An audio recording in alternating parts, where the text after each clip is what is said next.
Alright guys, well, I just pulled back into the ranch. Today we had another good day of trucking. We're up in Encinitas. And I had a soils tech come out, so I kind of had to wrap up my trucking early, go meet with the soils tech. We got a 96% compaction. Boom. The job that I'm leaving right now, I just put another lift on.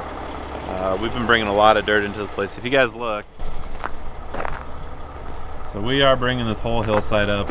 We're putting like a terrace out there, and then from there it's going to come up and the house foundation is going to be right there. So we've been bringing in a lot of dirt. It's looking beautiful.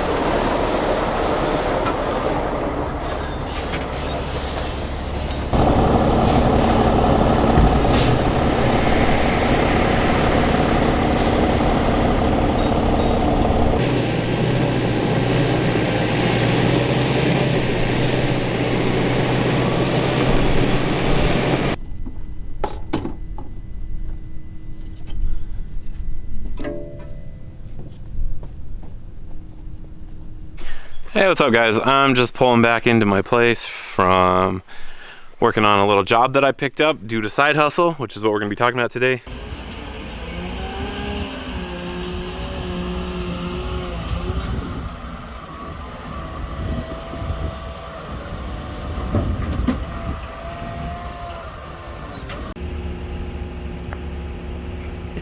You guys ever seen a gopher in real life? You're not very happy with it. Is he gonna attack me?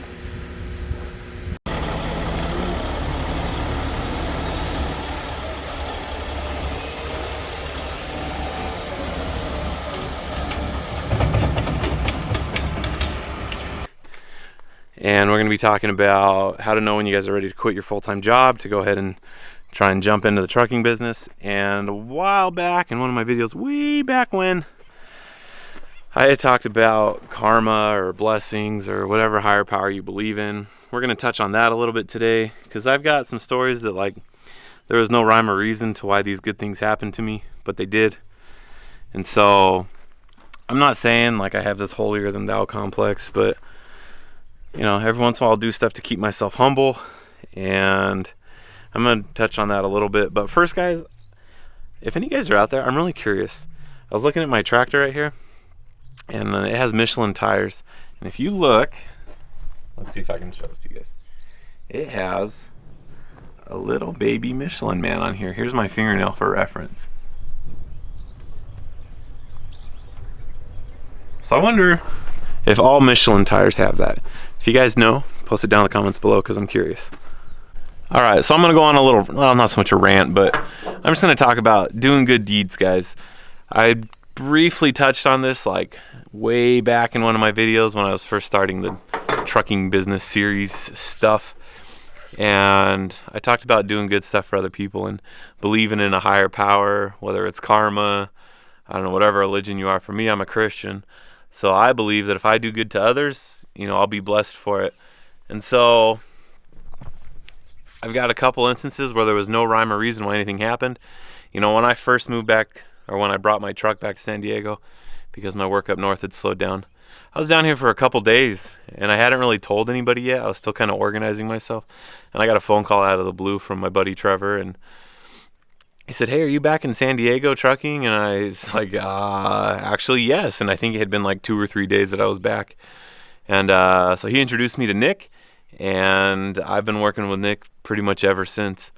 And there was no reason behind it. They just called that of desperation because they super needed trucks, and it just ended up working out for the better. So today, you know, we had an opportunity to do some good. The fires just came ripping through here a couple weeks back, maybe months back. It's been a while. But there was a guy out here whose house burnt down. I've never talked to the guy, never met him, still haven't met him. The United Methodists and a guy from our church, Jerry, they kind of combined and they organized these little service projects, and I took the 210 over, or not the 210, that was my father-in-law. He took his 210 over there. I took my 259 over with a grapple bucket, and, you know, this poor guy, his whole house burnt down, but we basically cleaned it all up and put it in a dumpster, and we were done in a couple hours. So I don't expect that he'll reach out to me. I don't expect any, like, judgment. I'm not seeking praise. I'm not doing any of that kind of stuff. I'm just letting you guys know, when you guys have this equipment, use it for good every once in a while. So I'm a firm believer that if you guys do good to other people, good things will happen to you. And that's just kind of the way it is. Granted, bad stuff still happens, but you know, for the most part, I think that the big man upstairs, he's looking out for us down here. You know, every once in a while, it's good to take your equipment and do good for somebody. It just helps keep you humble, and it makes you grateful for what you have. So enough on that, but do good for other people, guys. Hey, welcome back to Get Muddy, everybody. So today we're going to be talking about a couple things. One is job site hustle.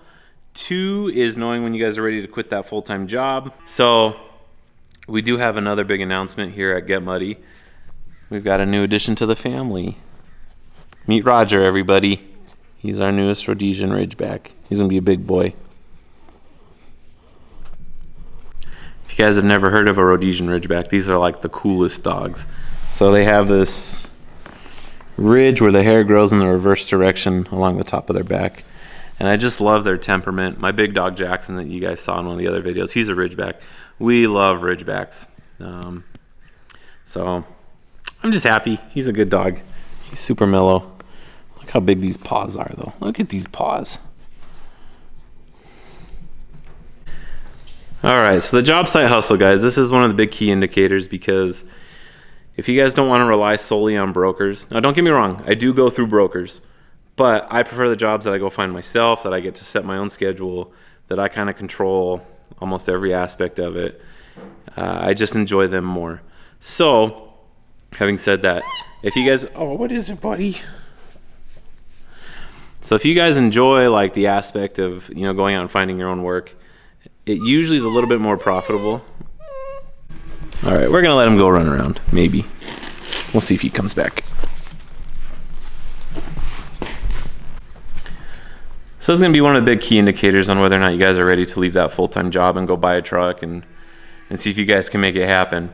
So one thing that I would suggest, and this is just a suggestion of mine, you guys can figure out your own way to do it, but if you guys think you have what it takes to get into the dump truck business, I would say go rent a dump truck or a dump trailer or something that you guys can use to haul material. And there's guys that make a killing off of doing just like the junk removal type service. For me, that's not quite my thing. I like hauling dirt. But the challenge is to go out and get a piece of equipment like it's yours, like you own it. You know, so that's why it might be good to rent something that won't break the bank. And go out and see if you guys can find work for it. I'm going to give you guys a prime example. Last week, we had a job that we spent 2 days on, both trucks and a loader, the big wheel loader. And I got this job because like 3 weeks ago, I had one day where I was slow, and we only had trucking for one truck that day. So my brother went out, I got in my pickup, and I hit the town. I went to 2 job sites, and I talked to both the foremans or the superintendents or whoever was in charge there. I told them about my services, what we can do, the fact that we can load our own trucks. And you guys, in California, it's really hard to compete with bottom dumps. Those guys can move dirt faster and cheaper than pretty much anyone else. So you guys got to be creative. But regardless, these first 2 job sites that I went to, they told me no within like 30 seconds pretty much. And I left them a card, went my way. The third contractor that I showed up to, I told him what we could do. He seemed interested. He said he'd get back to me. About a week went by. He gave me a call, said, hey, we'd like to give you guys a shot. And they did last week. A brand new customer. I never had any prior relationships with them. I didn't know who they were. Never heard of them. And they ended up using us for 2 days. And I'm pretty sure they were happy with us. I'm going to send them the bill here probably tonight, maybe tomorrow morning. And we'll see how it goes. But I got the job strictly from a job site hustle. I just started driving around until I found somebody that looked like they could use our services. And you guys got to be confident. You got to walk in there like you know what you're talking about. Hopefully you do. So if you guys can successfully do this, you know, then I feel like you're ready to go ahead and pull the trigger on a dump truck. And you guys need to be able to go out and find the work. And that's like the hardest part. And so once you guys are able to accomplish that and actually do that, go ahead and pull the trigger and get a dump truck. Go ahead and get ready to quit your full-time job. And, you know, if you guys remember back to one of my other videos, I said it was best to, have like a night job or something that you guys can kind of fall back on while you guys are getting things started, I still strongly suggest that. Have some other form of income, whether it's like a passive income or whatever you guys want to do. For me, I was working the night shift when I started my business. So you guys got to learn the difference between sacrifice and suffering. There is a difference. But basically that's what it comes down to, guys. All right, so Umberto wanted to know, hey, I'm about to get my Class A CDL. What's a good beginner company I can start with that will hire me with no experience if you know of any? So this is kind of a difficult question because it depends what kind of trucking you want to do. Me, I don't know the first thing about long haul trucking. I won't pretend like I do. It doesn't interest me at all, like zero. But for the dump trucking side of things, I would recommend like trying to find a small business, some sort of contractor that can teach you guys the ins and outs of the business a little bit. And even if they're not hiring, but you know that they have, the 18-wheelers or the Super 10s or whatever you want to drive, see if you can get on with them. And then you don't need them to hold your hand to go get a Class A permit. You just go to the DMV, read the book, and take the test and get a physical, and you have it. And then at that point, these companies will start to take you a little bit more seriously. And, that's how you'll be able to get your foot in the door with driving. That's what I did. And it worked great. I drove for this company, hauling containers for them locally. And I got a lot of good experience with them. And I'm super grateful for them for taking me on. And, it's a skill set that I'll never lose. And I pretty much have job security the rest of my life. So you guys just have to show a little bit of initiative at first. And it'll take you a long way. Now, I say small businesses because you guys are going to learn more about the actual business that way. Because these big companies, they'll hire you on and they'll just teach you what they need you to know to run trucks for them. But if you guys want to have your own business, get in with a small company, give it 100%. There's a lot to be said for not having to deal with all the truck nightmare. If you guys want to drive for somebody, there's days where I wish I could go back and just go to work, jump in a truck, and take off. I wouldn't change it for where I'm at right now, but life was a lot less stressful back then.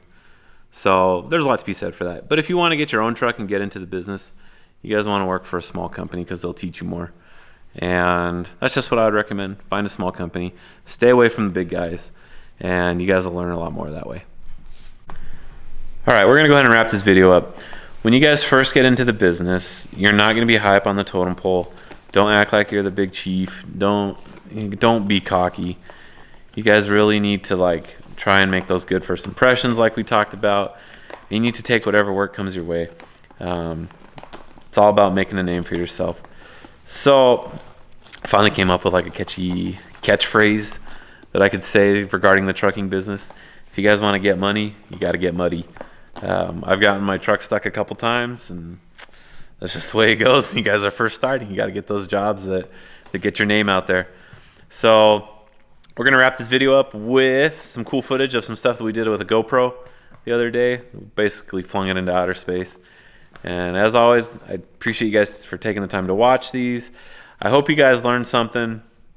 When I was starting my trucking business, I couldn't really find anything like this. So don't hesitate to ask any questions. I'll still answer them. It might not be in a video form. It might be in the comments. But if it's a good enough question, I'll throw a blip in one of the videos for you guys. So anyhow, thank you guys for watching. If you could subscribe, share with your amigos. We'll see you guys next time. What a good dog he is. He already follows me. Come on, buddy. Oh, yeah. Come on. Yeah. Good boy. Come on. Also, side note, I'm going to show you guys this thing. We ran it over with the excavator the other day, and it still runs. So I'm going to give this a thumbs up as opposed to that drill that broke in half. All right, guys. Now here's the, what would this be called? GoPro space program. All right, guys. Well, here comes the main event of our video. GoPro, if you're watching, we're about to test how strong your cameras are. We're going to go ahead and put this guy, I think this is the Hero 5, into our catapult, and I'm gonna fling this thing far. We're gonna turn it on record and see what it's like to fly.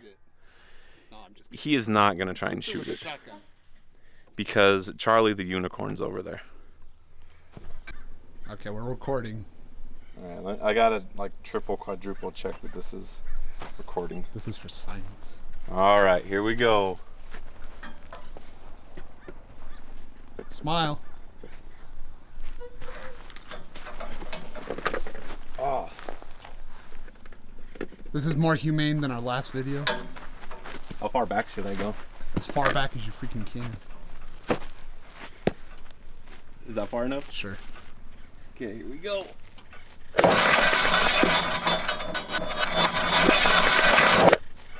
Look at me. Here's.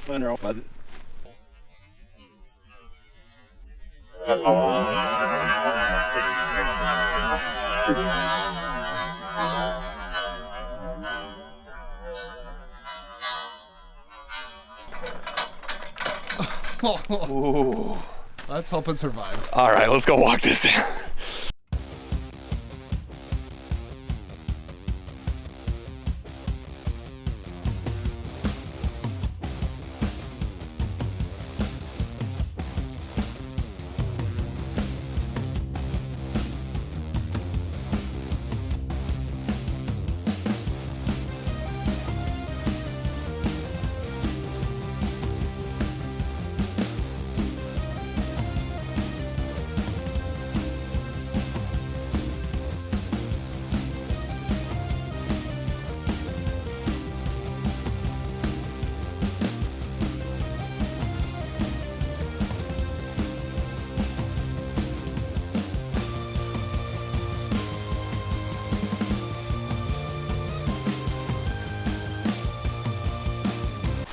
Okay, I'm gonna go ahead and walk out the paces. 1, 2, 3, 4, 5, 6, 7. And each one of my paces is roughly 3 feet. 40? No. Yeah, 210 feet. I watched this video a couple weeks back, guys. Or no, a couple days ago, about the world's longest RC car jump. There's no way. And I think the record was 210 feet.